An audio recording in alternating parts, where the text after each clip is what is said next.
नमस्कार दोस्तों। अंबेडकर पुराण में आपका स्वागत है। मैं हूं चरण सिंह। आज हम एक ऐसे टॉपिक पे बात करेंगे जो भारत सरकार द्वारा पब्लिश्ड बुक है और जो वॉल्यूम्स हैं डॉक्टर बी आर अम्बेडकर के वर्क के, स्पेशली वॉल्यूम नंबर 22 हिंदी का और इंग्लिश का 11वां। इनका टाइटल है बुद्ध एंड हिज धम्म, बुद्ध और उनका धम्म। तो उसके related doctor B R Ambedkar ने एक नोट लिखा था जो कि जो गवर्नमेंट ऑफ इंडिया के थ्रू पब्लिश्ड बुक है उसमें नहीं है। मैं लिटरेचर सर्च कर रहा था, देख रहा था इनके बारे में, तो मुझे भी एक वेबसाइट से ये नोट मिला जो कि काफ़ी इंटरेस्टिंग है। इसके बारे में डॉक्टर अम्बेडकर ने 2-3 पेज का एक नोट लिखा हुआ है और उसमें काफ़ी इम्पोर्टेंट इन्फॉर्मेशन है। तो मुझे लगा कि क्यों ना इसके बारे में बात की जाए, क्योंकि हमें काफ़ी हद तक पता होता है कि डॉक्टर अम्बेडकर ने ये बुक लिखी है, उसमें ये सारा कंटेंट है। बट अगर हम थोड़ा सा बेसिक्स में जाएं, तह में जाने की अगर कोशिश करें कि डॉक्टर बी आर अम्बेडकर को मोटिवेशन कहाँ से मिला, ऐसा क्या कारण था कि उन्होंने बुद्धिज़्म की स्टडी की और बुद्धिज़्म को ही हिंदू धर्म छोड़ के अपनाया। तो इस वीडियो के माध्यम से आज हम इन 2 पॉइंट्स पे बात करेंगे कि ऐसी कौन सी घटना थी या ऐसा कौन इंसान था जिसने बाबा साहब को बुद्धिज़्म के बारे में पढ़ने के लिए प्रेरित किया। चलो हम बात करते हैं इसके बारे में आज। तो ये एक छोटी सी बात से स्टार्ट होती है। बाबा साहब लिखते हैं कि मेरे से जनरली 2 क्वेश्चन पूछे जाते हैं, क्योंकि उनका जन्म हुआ था महार कास्ट में, अनटचेबल्स में। उस वजह से इनसे 2 क्वेश्चन पूछे गए, मोस्ट ऑफ द टाइम्स पूछे जाते थे। पहला क्वेश्चन है कि महार कास्ट में होने के बावजूद भी आप इतने हाई लेवल तक कैसे पढ़े। ऐसा रिपोर्टेड है कि इनके पास 32 डिग्रियां हैं और he was the first Indian, Bharat के सबसे पहले इंसान हैं जिन्होंने लंदन स्कूल ऑफ इकोनॉमिक्स से पीएचडी की डिग्री प्राप्त की। तो इस तरह का क्वेश्चन इनसे पूछा गया था कि महार कास्ट में पैदा होने के बावजूद इतने हाई लेवल पे स्टडी कैसे की। दूसरा क्वेश्चन ये पूछा जाता है कि ऐसी कौन सी चीज़ थी, कौन से रीज़न थे कि आप बुद्धिज़्म को पढ़ने के लिए प्रेरित हुए। बाबा साहब लिखते हैं आगे कि फर्स्ट जो क्वेश्चन है उसका अभी लिखने के लिए ये जो जगह है, ये जो बुद्ध एंड धम्म, ये सही जगह नहीं है। बट दूसरे क्वेश्चन का मैं आंसर ज़रूर लिखूँगा, जो जैसा कि मैंने बताया कि उसके बारे में ही आज का ये एपिसोड है। बड़ी इंटरेस्टिंग स्टोरी है और हर पॉइंट्स अपने आप में कनेक्टेड है। मुझे उम्मीद है कि काफ़ी अच्छी लगेगी। I find it interesting. However, अब बाबा साहब लिखते हैं कि इनके जो फादर साहब हैं वो मिलिट्री ऑफिसर हैं थे, साथ ही साथ धार्मिक प्रवृत्ति के इंसान रहे। जहाँ तक धार्मिक प्रवृत्ति की बात करें तो इनका जो परिवार था वो कबीरपंथी रहा, डॉक्टर बी आर अम्बेडकर का परिवार। अब वो इनके फादर साहब जो थे वो मिलिट्री में थे, तो एक धारणा भी यही होती है कि जो सेना में होते हैं, आर्मी में होते हैं, उनके घर में डिसिप्लिन बहुत ज़्यादा होता है। तो बाबा साहब लिखते हैं कि जो इनका रख रखाव पालन पोषण हुआ वो काफ़ी स्ट्रिक्ट कंडीशंस में हुआ बिकॉज ऑफ हिज फादर, कि जैसे वो मिलिट्री में थे इसलिए। तो उनका एक अपना एक तरीका था ज़िंदगी जीने का। इनके जो फादर साहब हैं उनकी एक अपनी धार्मिक प्रवृत्ति थी, तो वो कबीरपंथी में विश्वास रखते थे। लेकिन उनके फादर यानी कि डॉक्टर बी आर अम्बेडकर के ग्रैंडफादर, उनके दादाजी जो थे वो रामानंदी थे। अब आपने पढ़ा होगा कि एक डिबेट है इसके ऊपर, जो कबीर जी थे उनके गुरु रामानंद थे या नहीं थे। बहुत सारा उनका एक दो जगह लिखा भी हुआ है, लिटरेचर भी अवेलेबल है कि जो कबीर जी के गुरु हैं वो रामानंद है। और दूसरी रिपोर्ट्स हैं कि वो कहते हैं कि इनके गुरु कोई भी नहीं थे और खुद से ही इन्होंने सारी स्टडीज़ की और ऐसे इनका कुछ मतलब ये रहे कबीर जी।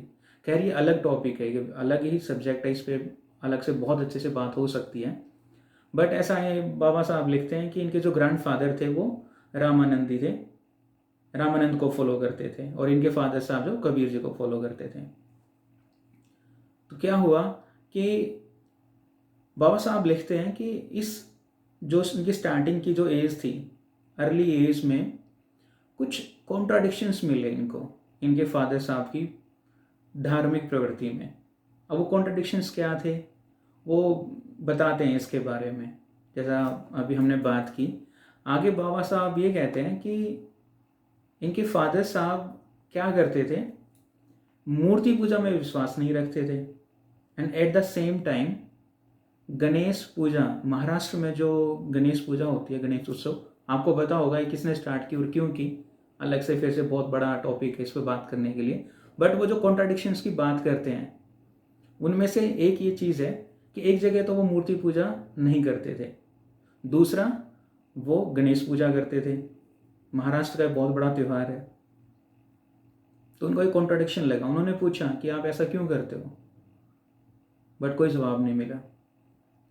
दूसरा जो था, उनके फादर साहब उनको महाभारत और रामायण पढ़ने के लिए कहते थे, स्पेशली हर दिन सोने से पहले। उनके जितने भाई थे, बहन थी, उन सबको सोने से पहले वो महाभारत और रामायण का पाठ करने के लिए कहते थे। अब धीरे धीरे क्या हुआ, डॉक्टर अंबेडकर ये चीज़ समझ पा रहे थे। अब एक ऐसा पॉइंट आया कि कई साल तक ऐसे ही चलता रहा, और उसी दौरान डॉक्टर अंबेडकर ने 4th स्टैंडर्ड का इंग्लिश का पेपर पास किया, जो कि बहुत बड़ी बात थी उस वक्त पे, बहुत बड़ी बात होती थी, वो भी अनटचेबल कास्ट से।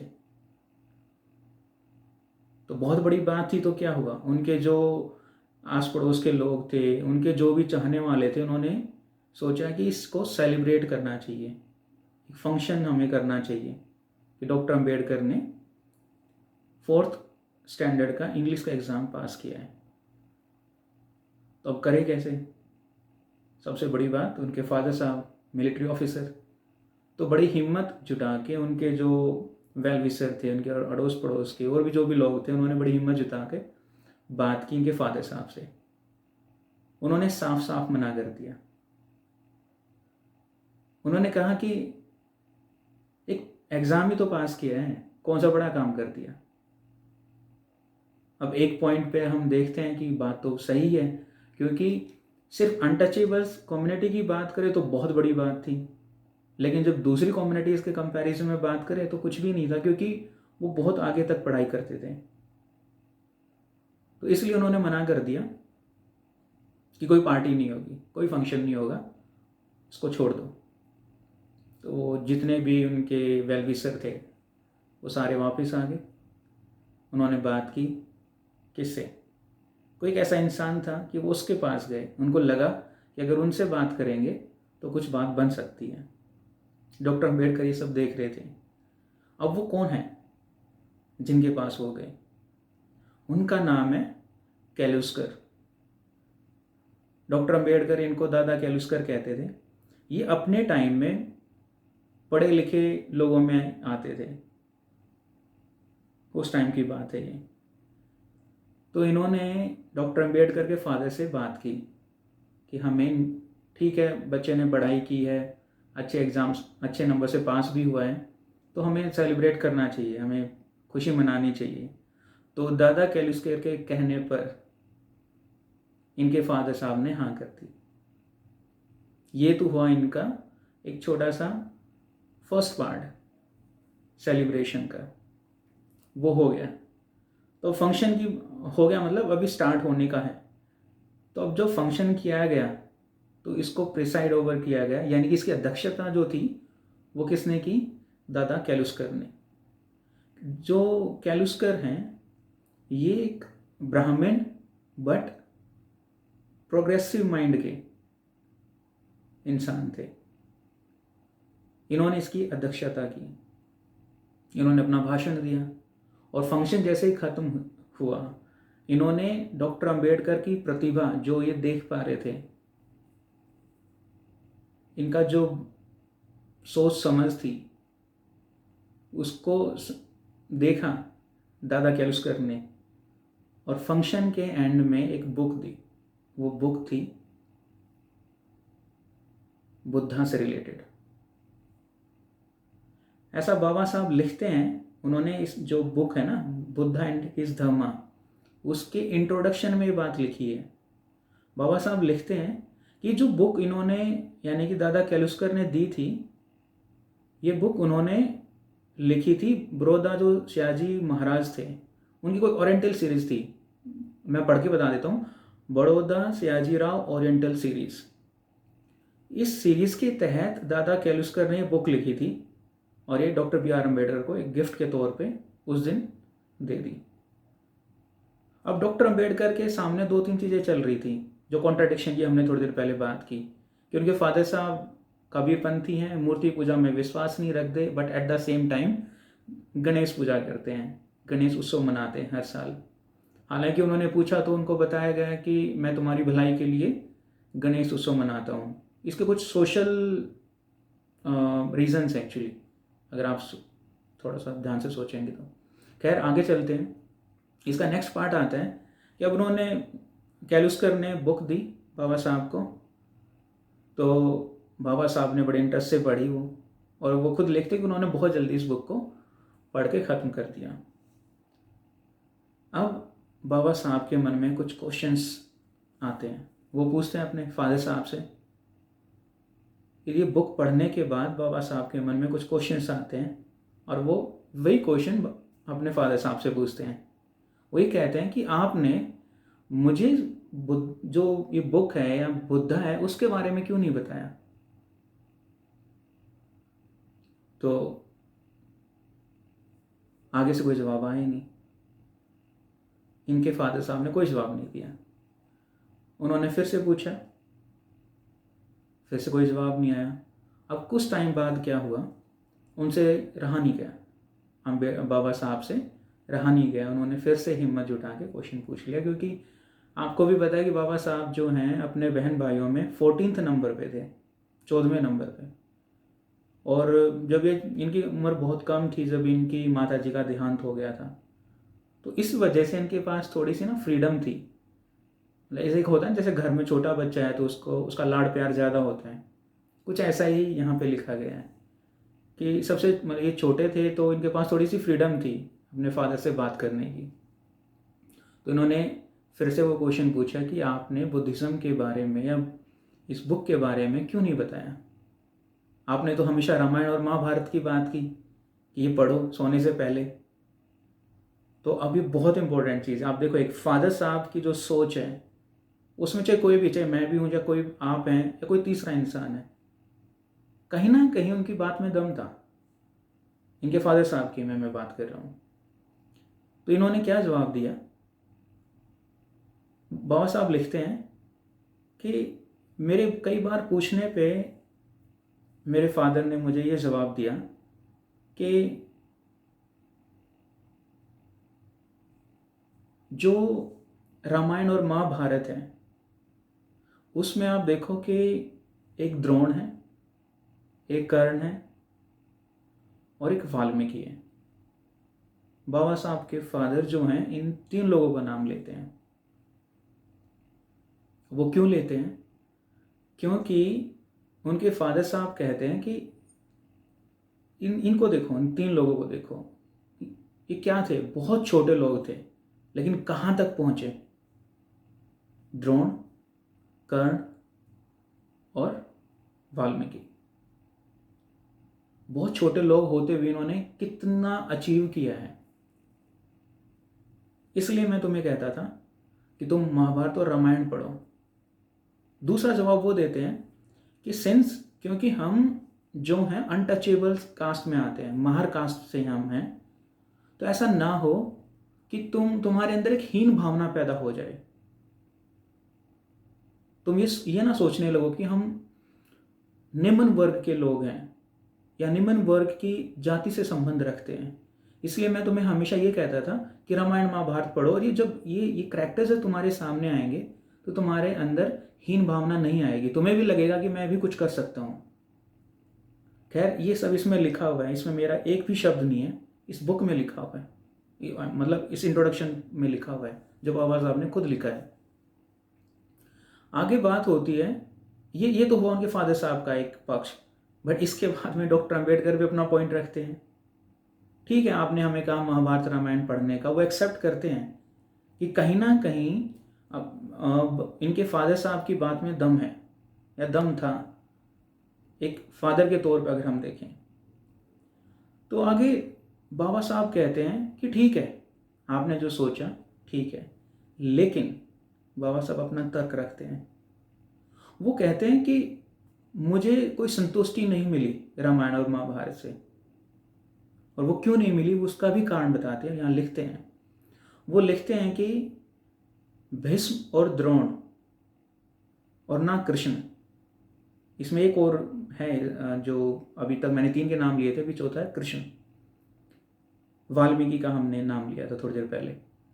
तो ये कहते हैं कि मैं संतुष्ट नहीं हूं इनसे, रामायण और महाभारत से। और संतुष्ट क्यों नहीं है उसका भी कारण बताते हैं। बाबा साहब लिखते हैं इसमें कि भीष्म और द्रोण हाइपोक्राइट्स थे।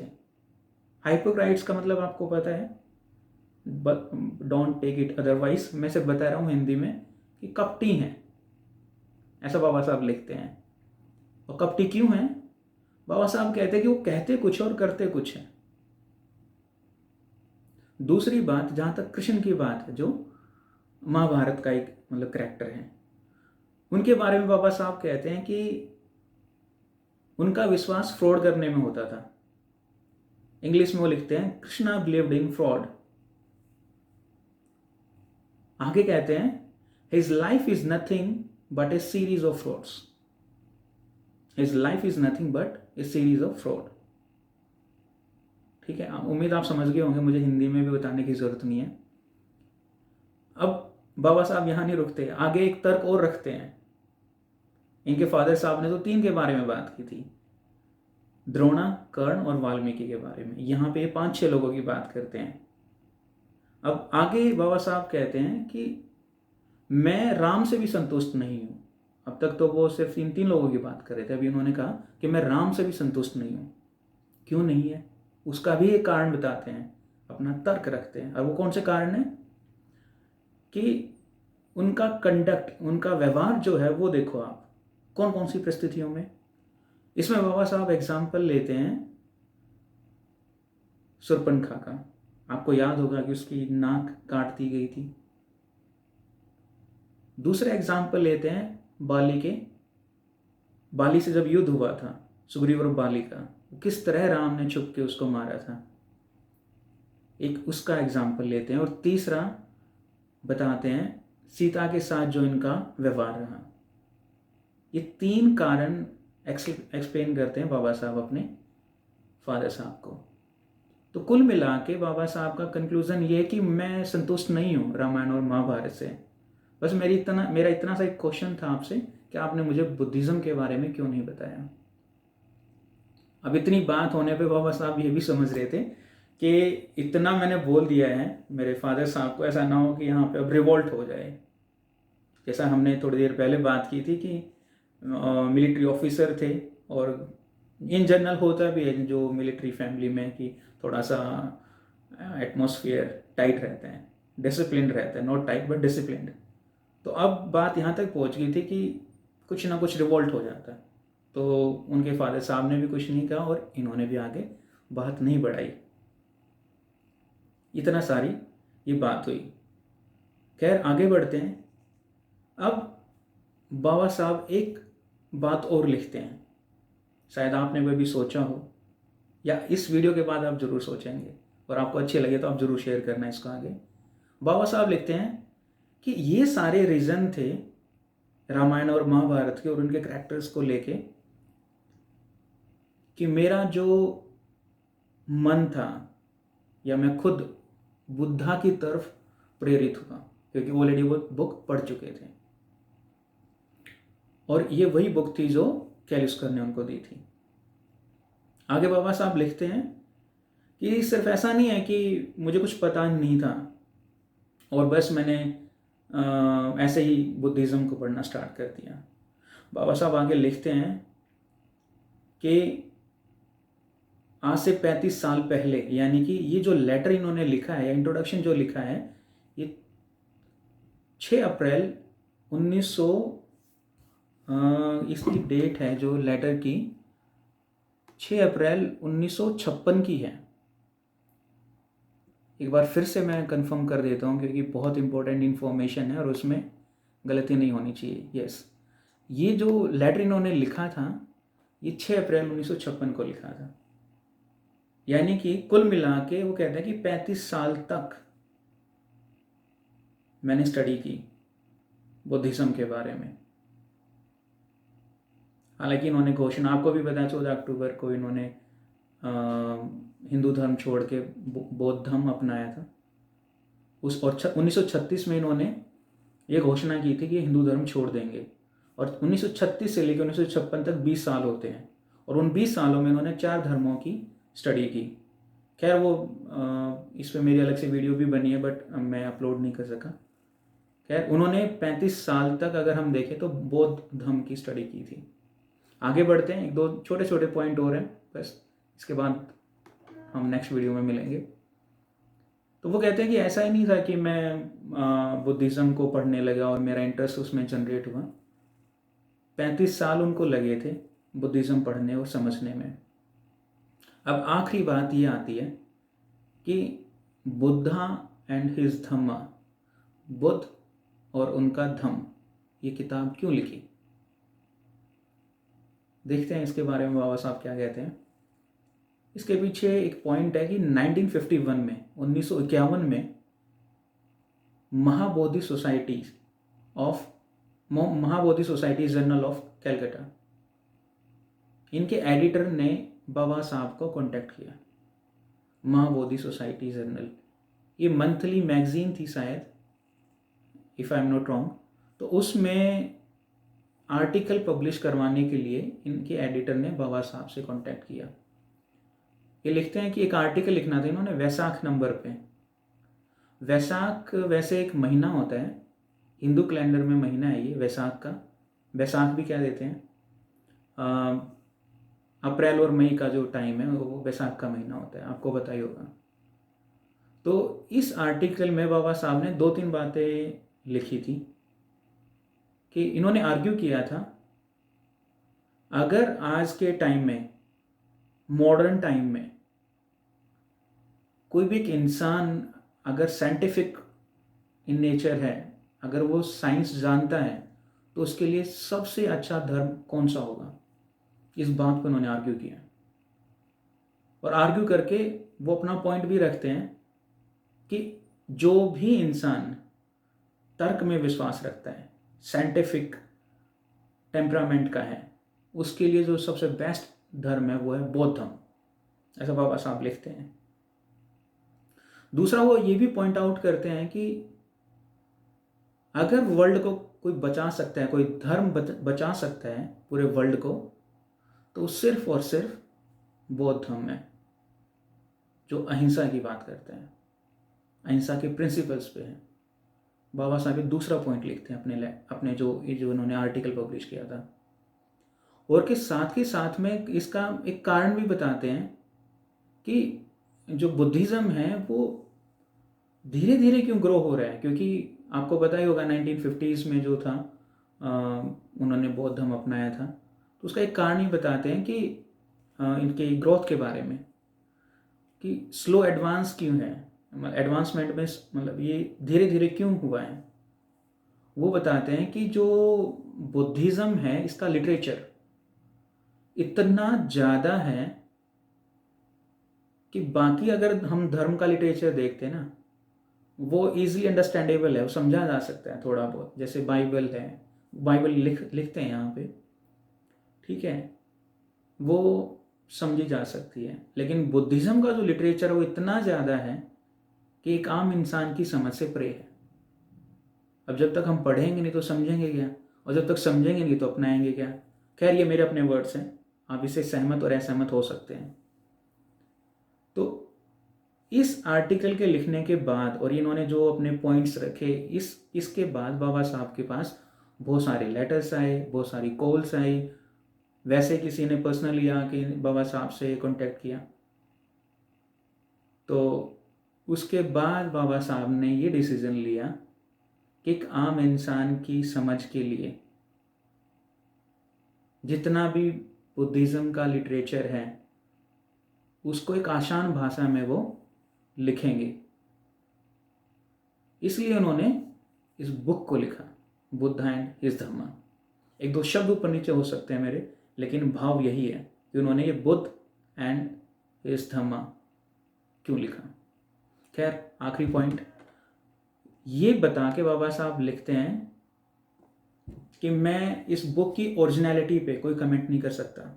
जहाँ तक ओरिजिनलिटी की बात है, मैं उस पर कोई कमेंट नहीं कर सकता, क्योंकि ये कंपाइलेशन है और असेंबली है बाकी किन्हीं बुक्स और डॉक्यूमेंट्स की। अब वो कौन से हैं? बाबा साहब लिखते हैं कि अश्व घोष ने बुद्ध चरिता लिखी थी, उससे कुछ कंटेंट लिया है बाबा साहब ने और उसको सिंप्लीफाई करके लिखा है। और भी बहुत सारे उन्होंने डॉक्यूमेंट्स पढ़े और उनका उनको पढ़ के बुद्ध एंड हिज धम्मा में लिया है। ये बाबा साहब साफ साफ लिखते हैं। ये उनकी एक हॉनेस्टी है, एक बड़प्पन है उनका, ग्रेटनेस, जो खुद बता रहे हैं। और खैर, अगर आपको याद हो तो जब कॉन्स्टिट्यूशन ऑफ इंडिया जब फाइनल हुआ था और डिबेट चल रही थी, तो उन्होंने तभी कहा था कि ये क्रेडिट मुझे नहीं मिलना चाहिए, और भी बहुत सारे लोग हैं जिनको क्रेडिट मिलना चाहिए। खैर, ये उनकी ग्रेटनेस है। इसके बारे में वो बताते हैं कि ये बहुत सारे सोर्सेज से मैंने लेके उसको सिंप्लीफाई करके ये बुक लिखी है। इसके बाद थोड़ा बहुत वो बताते हैं, अपना धन्यवाद शुक्रिया अदा करते हैं नानक चंद रत्तू को, और एक दो लोग और हैं। लास्टली बाबा साहब ये कहते हैं कि अभी जब ये लेटर लिख रहे होते हैं 6 अप्रैल 1956 को, बहुत इंपॉर्टेंट सेंसिटिव पॉइंट है। बाबा साहब कहते हैं कि जब मैं ये बुक लिख रहा था, ये लेटर लिखते हुए भी उनकी जो हेल्थ कंडीशंस थी वो बहुत अच्छी नहीं थी। इवन डॉक्टर्स ने मना कर दिया था। एक मैं इंग्लिश का ही शब्द बता देता हूँ, हिंदी में तो मुझे खुद थोड़ा अजीब लग रहा है। डॉक्टर्स ने कह दिया था कि बाबा साहब अब एक डाइंग फ्लेम है, डाइंग फ्लेम। तो आगे कहते हैं बाबा साहब कि मेरी वाइफ जो हैं डॉक्टर श्वेता अंबेडकर और डॉक्टर मालवंकर, उन्होंने मेरा बहुत ध्यान रखा, जिनकी वजह से ये मैं बुक कंप्लीट कर पाया। क्योंकि पिछले 5 साल में 1951 से लेके 1956 तक उनकी जो हेल्थ थी वो काफ़ी डेटोरेट हो चुकी थी। तो वो उनका शुक्रिया अदा करते हैं एंड ऑफ दिस लेटर में। नानक चंद रत्तू हैं, उनका शुक्रिया अदा करते हैं, और एक मिस्टर प्रकाश चंद भी हैं, ये होशियारपुर जो डिस्ट्रिक्ट है पंजाब का, उनका शुक्रिया अदा करते हैं क्योंकि बुक लिखने में उन्होंने उनकी काफ़ी हेल्प की थी। और एक चिट्टी हैं, इनका नाम है मिस्टर MB चिटनेस, इन्होंने भी इसका प्रूफ रीडिंग वगैरह की थी। कुछ लोग हैं जिन्होंने, इनको हम कहते हैं एक्नॉलेजमेंट, तो एक्नॉलेज किया हुआ है बाबा साहब ने। उम्मीद है आपको ये फैक्ट्स एंड फिगर्स बहुत अच्छे लगे होंगे। मैं अच्छे नहीं कह रहा हूँ, मैं बहुत अच्छे लगे होंगे कह रहा हूँ। अगर आपको लगे हैं अच्छे या बहुत अच्छे तो प्लीज़ इसको शेयर करना, और इस वीडियो को लाइक, शेयर और चैनल को सब्सक्राइब करना। Thank you so much Ambedkar Puran से जुड़ने के लिए। फिर मिलते हैं एक नए एपिसोड में और फिर से ऐसे ही कुछ डिस्कशन करते हैं। शुक्रिया एक बार फिर से आप सबका अंबेडकर पुराण से जुड़ने के लिए। शुक्रिया।